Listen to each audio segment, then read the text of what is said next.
Avant de parler fiscalité et réforme, posons le décor. Avec près de 38 millions d'habitants, le pays se distingue par un positionnement géographique exceptionnel. À seulement 14 km de l'Europe via le détroit de Gibraltar, il constitue un véritable trait d'union entre le nord et le sud de la Méditerranée.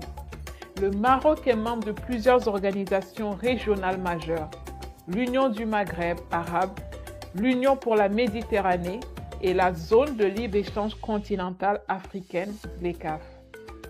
Ces adhésions lui offrent un accès direct à un marché régional de plus de 1,3 milliard de consommateurs, tout en renforçant son rôle d'interface entre l'Afrique, l'Europe et le Moyen-Orient.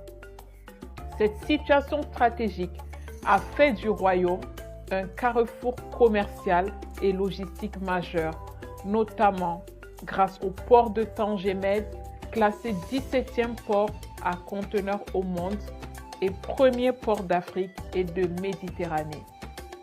Au-delà des infrastructures, c'est toute une économie de transformation qui s'est construite, fondée sur la stabilité politique, la diversification sectorielle et la modernisation des institutions. Derrière cette stabilité institutionnelle se cache un dynamisme économique remarquable, nourri par des secteurs qui ne cessent de se réinventer. L'agriculture représente environ 12 à 14% du PIB et près de 38% de la population active. Avec le plan Maroc vert et la stratégie Génération Green 2020-2030, le pays vise une montée en gamme. Il ne s'agit plus seulement de produire, mais de transformer et d'exporter davantage.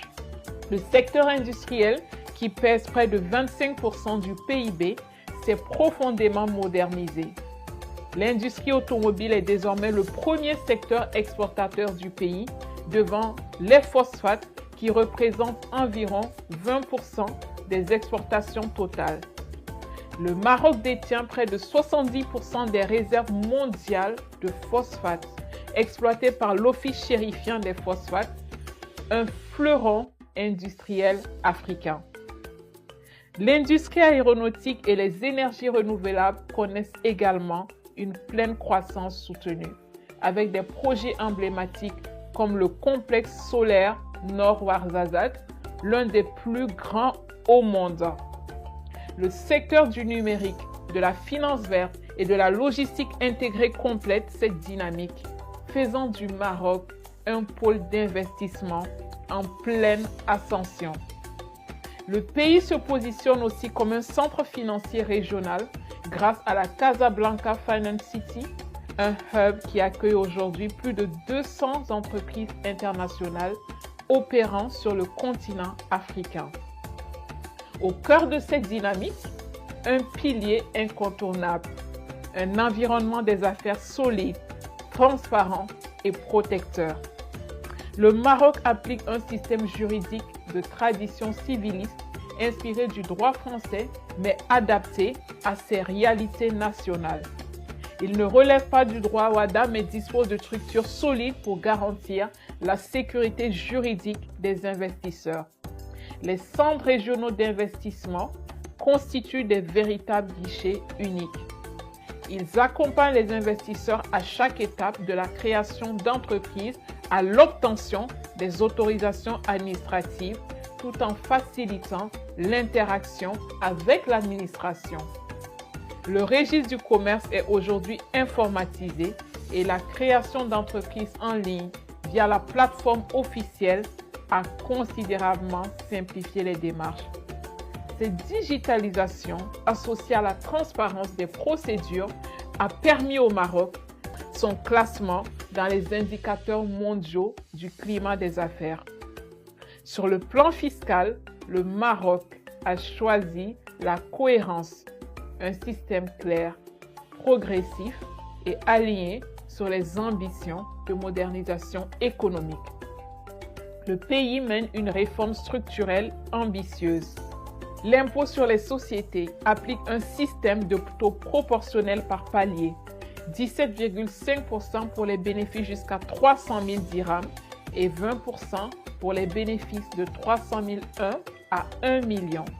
22,75% pour les bénéfices jusqu'à 100 millions et 34%. L'impôt sur le revenu suit une logique véritablement progressive et équitable, adaptée aux différents niveaux de revenus. La TVA fixée à 20% tend à être harmonisée pour réduire les distorsions sectorielles et faciliter la conformité fiscale. Mais la fiscalité marocaine se veut avant tout au service de la justice sociale. Elle s'appuie sur la digitalisation, la simplification des obligations déclaratives et la modernisation de la relation entre l'administration et le contribuable. C'est dans ce contexte de réforme que le Maroc a su affirmer son positionnement d'économie ouverte et d'accueil pour les investisseurs internationaux. Le Code des investissements marocains modernisé consacre le principe de non-discrimination entre investisseurs nationaux et étrangers. Les avantages fiscaux sont modulés selon la nature du projet et la zone d'implantation. Les zones d'accélération industrielle, notamment autour de Tanger, Kenitra ou Casablanca, offrent jusqu'à 5 ans d'exonération totale d'impôts sur les sociétés. Un régime spécifique existe également pour les entreprises exportatrices et les sièges régionaux. Franchise douanière sur les équipements, exonération de TVA et de droits d'enregistrement, ainsi qu'un accompagnement personnalisé assuré par l'Agence marocaine de développement des investissements et des exportations.